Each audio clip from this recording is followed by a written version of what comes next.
Hola, muy buenos días, ¿me escuchan? Sí, sí, ingeniera, la escuchamos.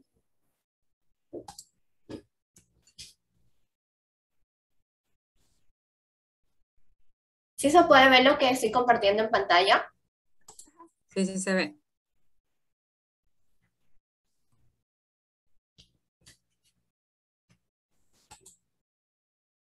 Listo, ¿cómo estamos? Muy buenos días.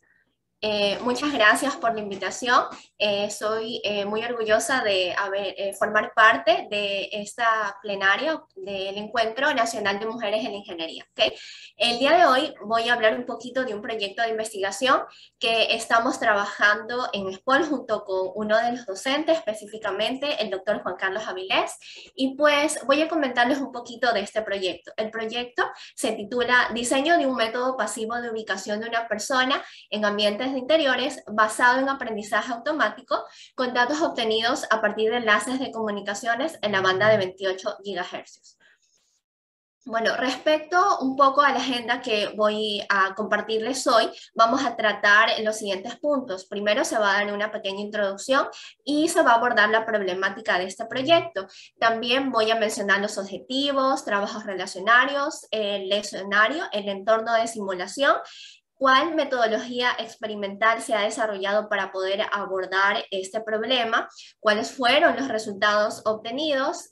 Las conclusiones de nuestro trabajo, unas recomendaciones en torno a este proyecto, cómo se puede mejorar o ciertas observaciones, y también vamos a mencionar cuáles son los futuros trabajos que pueden surgir a partir de este proyecto y vamos a la ronda de preguntas. ¿Ok?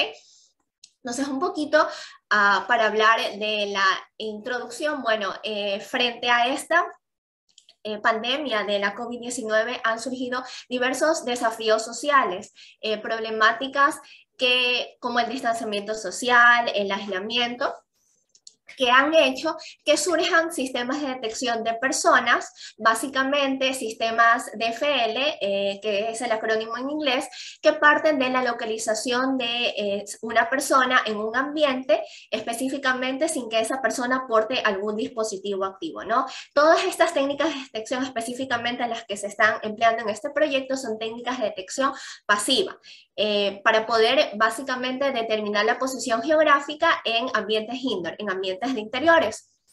Estas técnicas de FL no son invasivas frente a otras que en la actualidad se usan como los videos, tags, dispositivos BLI y entre otros que básicamente son consideradas técnicas de detección invasivas, ¿no? Y bueno, pues frente a otras como técnicas de posicionamiento como las técnicas, o en este caso el GPS, que muchas veces presenta ciertos errores de detección, ¿no? Y bueno, surge ser beneficioso utilizar técnicas no invasivas, técnicas como estas técnicas de detección de posición pasivas, ¿ok? Bueno, este trabajo básicamente lo que va a tratar bajo esta perspectiva es de detectar la posición de una persona en un ambiente de interiores que no porte ningún dispositivo electrónico, ¿no?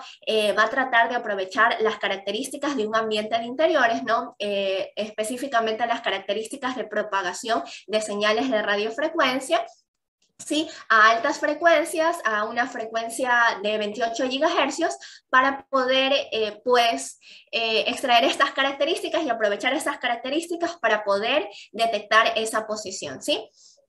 Bueno, pues dado que también dentro de un ambiente interiores, dependiendo de estas características de ese ambiente, pues existen emisiones de radiofrecuencia que generan variaciones en la estimación o en la estimación de la potencia que reciben, ¿no? Entonces, se van a aprovechar estas variaciones para poder hacer la estimación bajo técnicas y también pues influir inteligencia artificial para generar el procesamiento de los datos y pues para extraer un modelo que permita estimar esta posición. Es por ello que dentro de los objetivos de nuestro trabajo se ha planteado hacer el diseño de un método de ubicación en un ambiente indoor dentro de un edificio, específicamente en una área abierta indoor, ¿ok? La banda de 28 GHz, usando técnicas de aprendizaje automático supervisado, técnicas de inteligencia artificial, también se ha propuesto determinar el método de aprendizaje automático supervisado que es aplicable y de modo que nos genere un menor error de detección en la posición, ¿no? Un error muy bajo. Bueno, pues frente a estos objetivos, bueno, hoy en día existen muchos trabajos que muestran resultados muy buenos y de los cuales nos hemos basado. Autores como Vance han estimado remotamente la posición de personas, adultos mayores en un ambiente de interiores también, específicamente en un ambiente hospitalario, en donde ha aprovechado la información de los nodos de una infraestructura de hardware y ha utilizado técnicas de Machine Learning, técnicas de PCA, para poder reducir la cantidad de, en este caso, de ejemplos o mejorar las características de este dataset para mostrar o para poder obtener errores de detección muy bajos, aproximadamente errores de detección de 1 metro. Otro autor como Prasanga, en un artículo, en un estudio, muestra en un ambiente similar, un ambiente reducido, pues una configuración de tantos transmisores, 3 transmisores y 16 transreceptores, y también bajo el uso de algoritmos de aprendizaje automático, específicamente algoritmos de clasificación, que muestran un accuracy de aproximadamente el 77,5%, que es considerado aceptable, ¿no?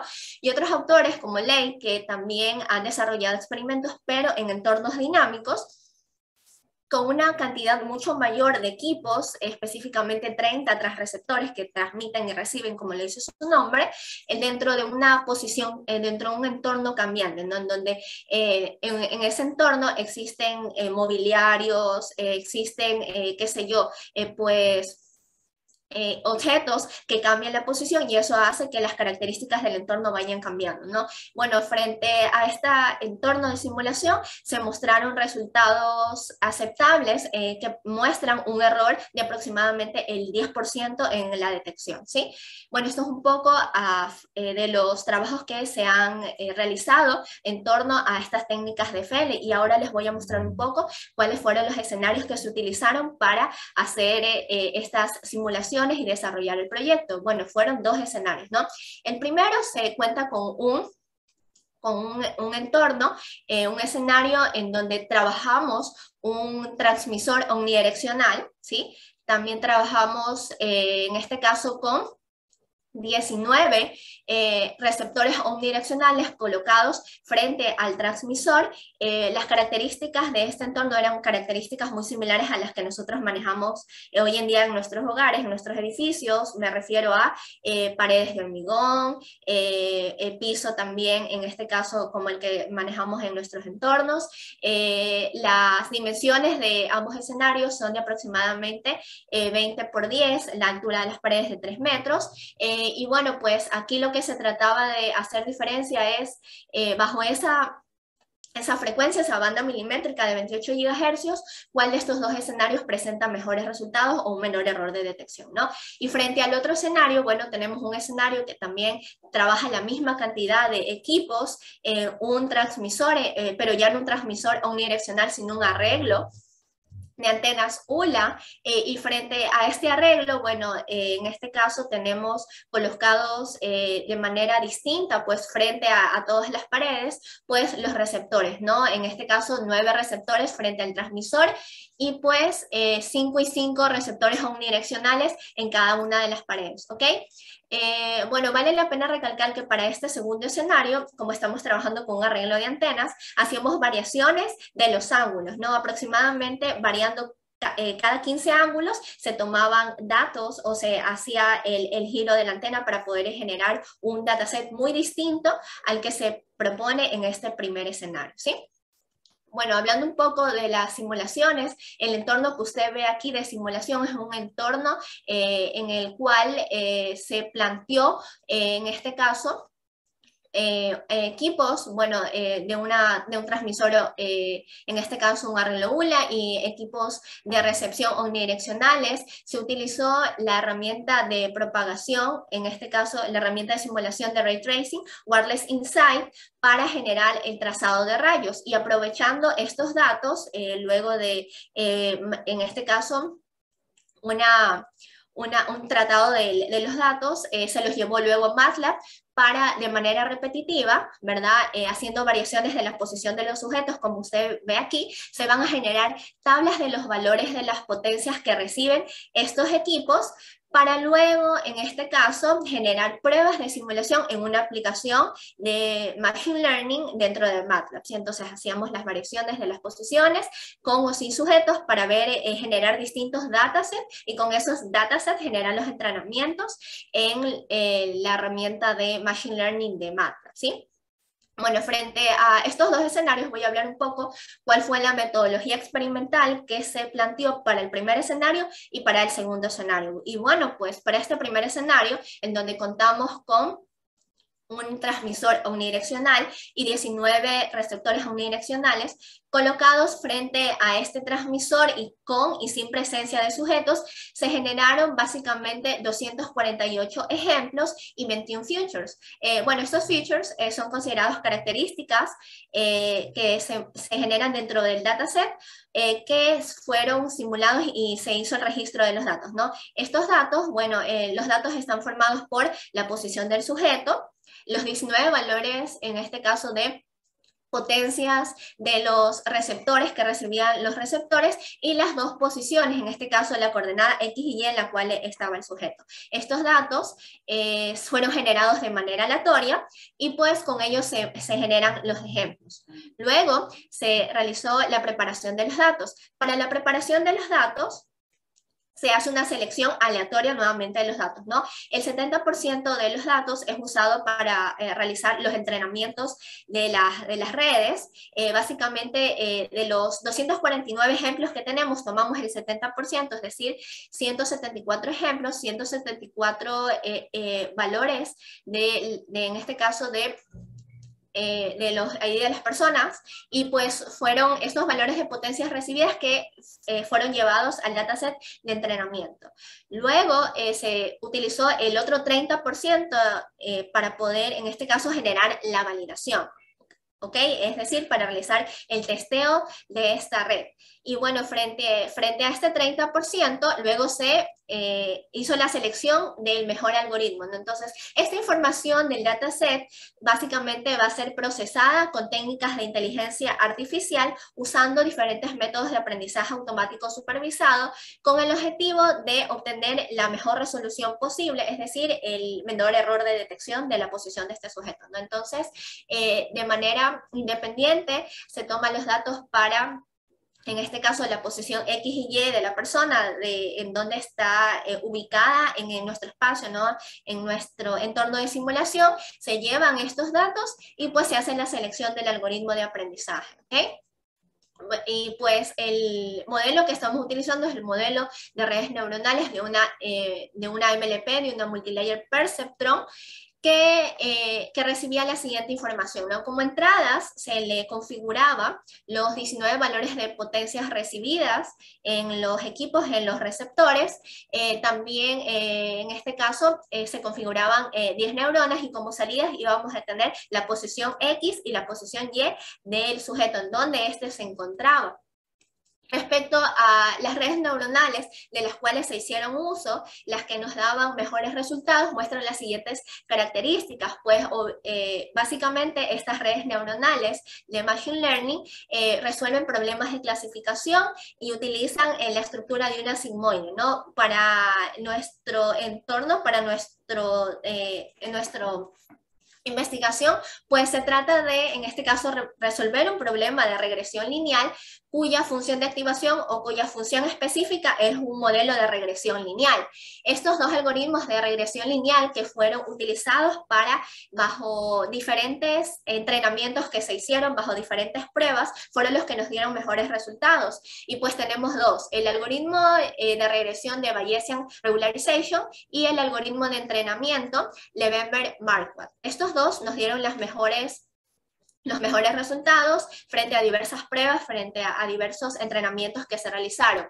El primer algoritmo de entrenamiento con el que se realizaron las pruebas, Bayesian, presentó un mejor accuracy al utilizar menores ejemplos frente al Levenberg-Marquardt, que presenta un menor coste computacional y es más robusto para diferentes aplicaciones de aproximaciones. ¿Cuáles son las desventajas de estos dos algoritmos? Pues Bayesian presenta un alto coste computacional, mayores tiempos de entrenamiento, y para Levenberg-Marquardt, bueno, bajo el primer algoritmo requiere una mayor cantidad de ejemplos para poder, pues, generar estos entrenamientos, ¿no? Y bueno, como ustedes saben, dentro del Machine Learning, bueno, los datos, la cantidad de datos que se tengan para los entrenamientos es un factor muy importante para las determinaciones de los resultados.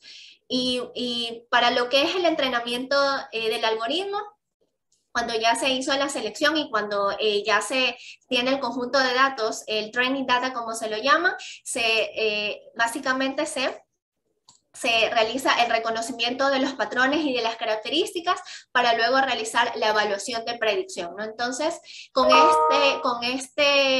estos valores de testing, del testing data, aproximadamente el 30%, se hacen las pruebas para poder determinar el RMS, es decir, el valor real y el valor predicho, y con ello determinar cuál de estos tiene el menor error de detección, ¿no? Entonces, se mostraba el valor predicho y el valor real y se hacía una comparación, y con ello determinábamos cuál de estos dos escenarios presenta el menor error de detección, ¿no? Esto con lo que respecta al primer escenario.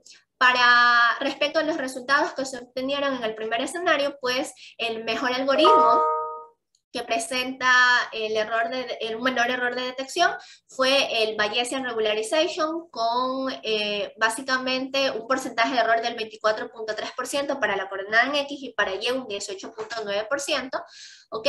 Y pues para ya un segundo escenario tenemos básicamente la misma metodología, realizar la simulación y el registro de datos, pero para un escenario en donde se tiene una distribución diferente de los equipos. Ahora se contaba con un arreglo de antenas, variaciones de los ángulos, 11 diferentes ángulos, es decir, en este caso mayor cantidad de datos, se tienen distribuciones distintas de las posiciones de los equipos, los mismos 19 receptores, pero ubicados en distintas posiciones de las paredes, siempre tratando de que estén frente al transmisor. Tenemos el dataset con todo el dataset de los 248 sujetos que están dispuestos aquí de manera aleatoria en el escenario.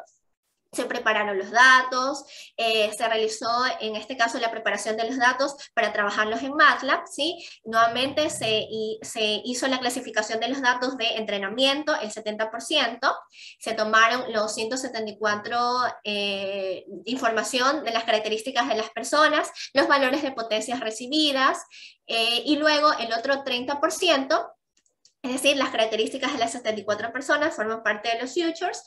Nuevamente también se tomaron los valores de las potencias recibidas, y pues ahora este 30% forma parte de los datos que se iban a testear, con los cuales se iba a realizar la validación. Ahora, para realizar nuevamente la selección del algoritmo, básicamente ese algoritmo dentro del segundo escenario también debía presentar el menor error de detección, ¿no? En este caso, un aceptable RMS, ¿ok? Que nos permita determinar si se encontraba o no se encontraba en la posición que ha sido detectado, ¿no? Y pues para este algoritmo, también para este escenario, para este segundo escenario, se empleó un algoritmo de regresión lineal. Ese algoritmo de regresión lineal tenía parámetros lineales de estimación. Entonces, uno a uno iban ingresando los valores de las potencias recibidas, y como salida se tenía que, en este caso, estimar la posición X o Y del sujeto, en este caso de la posición de la persona. También se utilizaron métodos para determinar esos parámetros lineales de estimación, y pues bueno, se utilizaron algoritmos como los que ustedes ven. El programa sobre el cual se trabajó tiene un set de algoritmos, entre los cuales están los algoritmos de regresión lineal, en este caso Super Vector Machine, también los árboles de decisión y pues el método ensemble, que frente a los primeros pues vamos a ver cuáles fueron los mejores resultados para este segundo escenario. Esto se lo hizo tanto para la coordenada en X como para la coordenada en Y en el segundo escenario también. Se realizaron entonces el entrenamiento de estos algoritmos, como ustedes lo ven, se obtiene básicamente el RMCE, el error cuadrático medio, y pues con todo el set de algoritmos con los cuales cuenta el software, bueno, se ve que el mejor algoritmo de detección es el algoritmo Ensemble Backtrace, que muestra un error de detección del 19.5% para la coordenada en X, y simultáneamente también se realizaron los entrenamientos y la validación con el otro set de algoritmos para la coordenada en Y, y para la coordenada en Y se obtuvo un RMCE que muestra luego un error de detección del 16.39% para la coordenada en Y, ¿no? Para hacer estos cálculos del error de detección, bueno, se consideraban pues el RMC y pues las dimensiones del espacio, ¿no? Recordemos que para la coordenada en X se tenía una dimensión de 20 metros y para la coordenada en Y una dimensión de 10 metros. Entonces, con estos resultados, pues,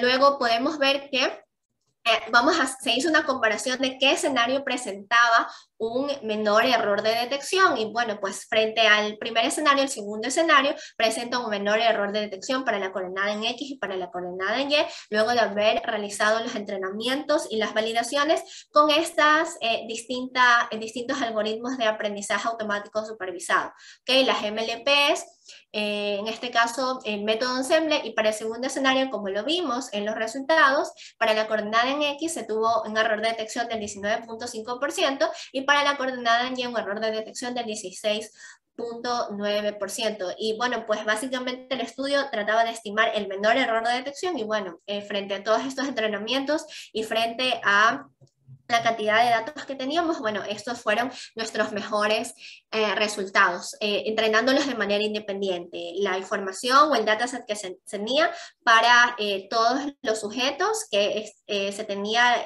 las características de la posición en X y de la posición en Y. Y bueno, pues frente a las conclusiones de nuestro trabajo podemos mencionar lo siguiente, que es necesario que esta generación de los datos debe ser automatizada, ¿no? Combinar el software MATLAB con el Ray Tracing del Wireless Insight para generar una gran cantidad de datos que son necesarios a utilizar en este caso, inteligencia artificial, Machine Learning. También se investigó la variación de los niveles de potencia recibidos del conjunto de receptores frente a la presencia de personas, y pues para ello se escogieron dos escenarios. Uno, en donde teníamos diferentes características de los transmisores y receptores, y otros en donde se tenía diferentes características también del transmisor, ¿no? En la banda de 28 GHz, que hoy en día pues es una banda milimétrica muy prometedora frente a las diferentes aplicaciones de 5G y 6G. Y bueno, básicamente los cambios que se hicieron en estos entornos, bajo las simulaciones de Ray Tracing, en ambientes interiores, permitieron pues generar un gran conjunto de datos que nos permitieron mostrar los resultados que ahora fueron comentados. Y estos resultados también, con la precisión obtenida en este segundo diseño utilizando Backtrace, muestran una mejora en relación a un primer escenario en donde se tiene la misma cantidad de transmisores y receptores, pero bueno, se alcanzaron mejores estimaciones de la precisión utilizando estas redes neuronales, ¿no? El Ensemble Backtrace, como lo vimos. Como recomendación de este tipo de trabajos, se puede mencionar que es necesario emplear técnicas de reducción de características como PCAs que traten de simplificar el modelo, ¿ok? O a lo mejor es utilizar también la matriz de correlación para extraer ciertas características y pues mejorar la estimación, o a lo mejor las características de nuestros datos. También es necesario, bueno, aprovechar otro tipo de información de estas simulaciones, como los ángulos de llegada, o a lo mejor el tiempo de simulación de ray tracing, con los que se pueden entrenar de una manera diferente estos algoritmos de aprendizaje automático. Y también se puede mencionar que se puede evaluar esta resolución obtenida con otros diferentes datos o diferentes posiciones de los transreceptores, o también aprovechar en este caso la ubicación, o a lo mejor incrementar o disminuir la cantidad de equipos para generar un dataset distinto, y pues con este dataset distinto volver a entrenar los algoritmos de aprendizaje para a lo mejor estimar un error de posición muy distinto, ¿ok? Bueno, como trabajos futuros se pretende realizar cambios en las posiciones, en las cantidades de receptores, para generar un diferente dataset que evalúen un desempeño de este algoritmo frente a otros escenarios.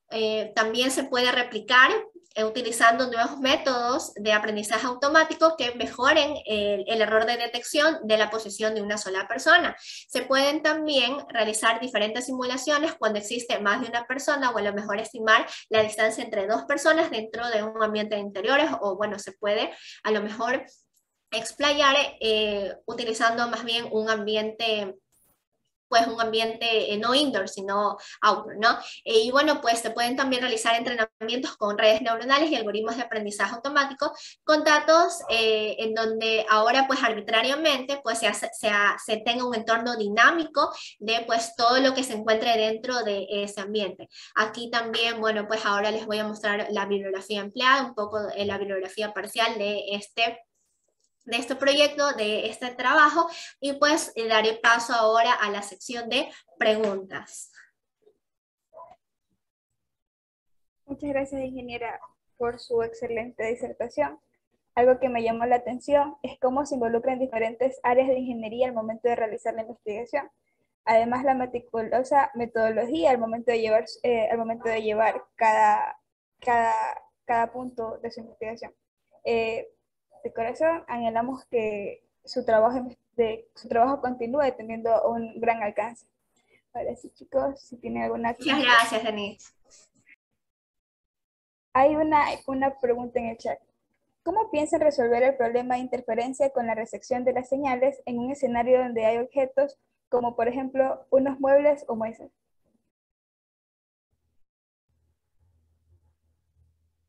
Ya, eso se puede hacer cambiando, poniendo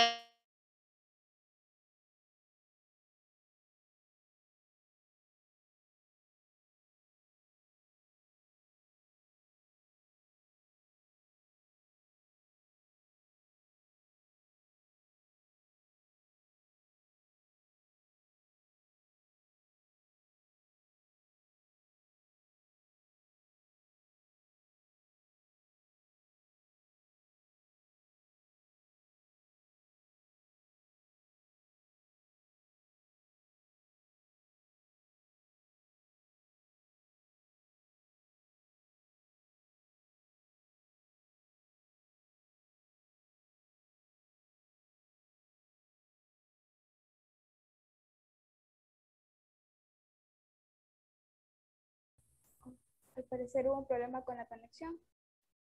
Ok, sí, mil disculpas, tuve un problema de conexión. Bueno, pues se puede hacer el registro de los datos en base a la pregunta que me estaban comentando, con y sin estos obstáculos, ¿no? Nuevamente se realiza la misma metodología, pero pues ahora se hacen los registros con obstáculos y los registros sin obstáculos para nuevamente pues determinar pues estos errores, ¿no?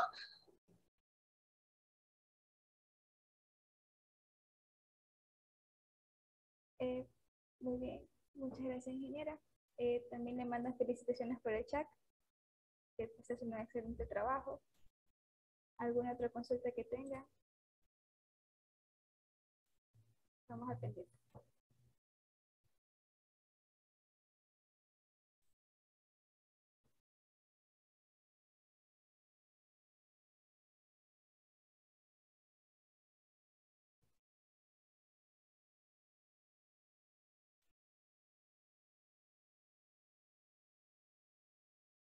Bueno, al parecer no hay más preguntas. Ah, no, sí, aquí hay otra pregunta. Menciona Víctor Manuel Asanza nos pregunta, ¿qué trabajos están realizando ahora con este mismo concepto?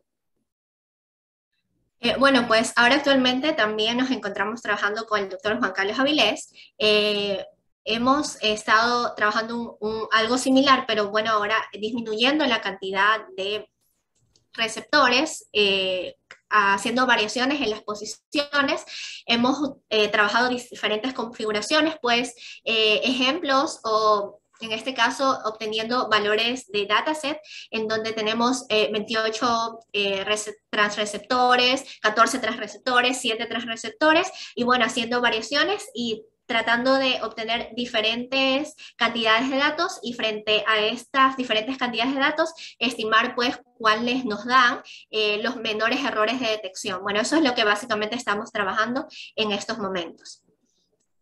Me parece que también estoy viendo en el chat, no sé, me están consultando qué hiperparámetros del modelo implementado le resultó complicado utilizar al momento de realizar un entrenamiento neuronal. Bueno, pues básicamente uno de los hiperparámetros más complicados que se está implementando, bueno, es el que es seteando la cantidad de neuronas dentro del hidden layer que se mostró de la MLP para poder, en este caso, realizar el entrenamiento de la red neuronal en base a la pregunta que me hace el señor Cristian Castillo. También la doctora Anita Tapia me estaba consultando en el caso de los algoritmos de inteligencia artificial utilizados, estos sí son me está indicando si estos algoritmos son transparentes de caja negra o ambos. Bueno, estos algoritmos de inteligencia artificial que nosotros estamos utilizando son algoritmos de caja negra. En base a la pregunta que me está haciendo la doctora Anita Tapia. Ok.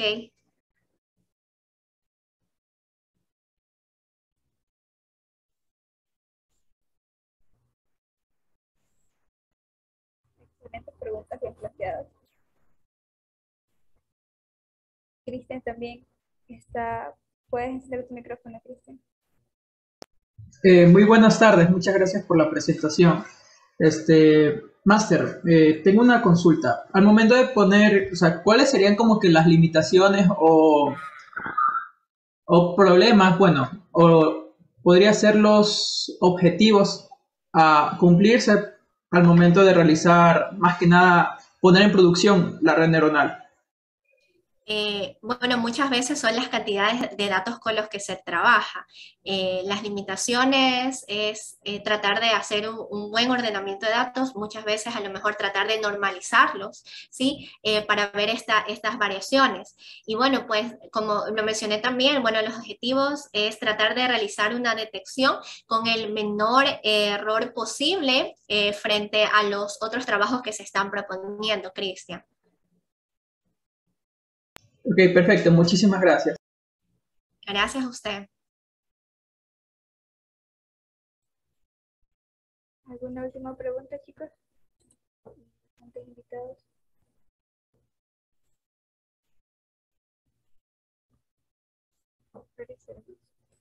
Bueno, agradecemos nuevamente su disertación, ingeniera, y anhelamos éxito en su vida de investigación.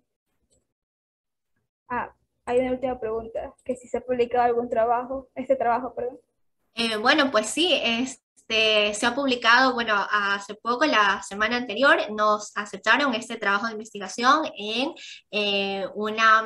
en este caso en una conferencia, SAS específicamente, y bueno, ya tenemos un paper más de este trabajo de investigación, así es, sí, ya lo hemos publicado, ya se ha publicado, ajá.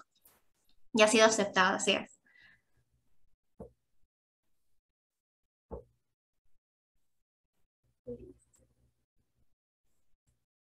Pues les doy muchas gracias a la invitación que me ha dado en este caso el capítulo WIE de IEEE. Les deseo muchos éxitos a todos y bueno, pues estoy muy agradecida por la invitación y bueno, esperemos en algún otro momento poder compartir los conocimientos o lo que se está realizando dentro de los trabajos de investigación a todos ustedes. Muchísimas gracias. Usted genera, pase muy bien.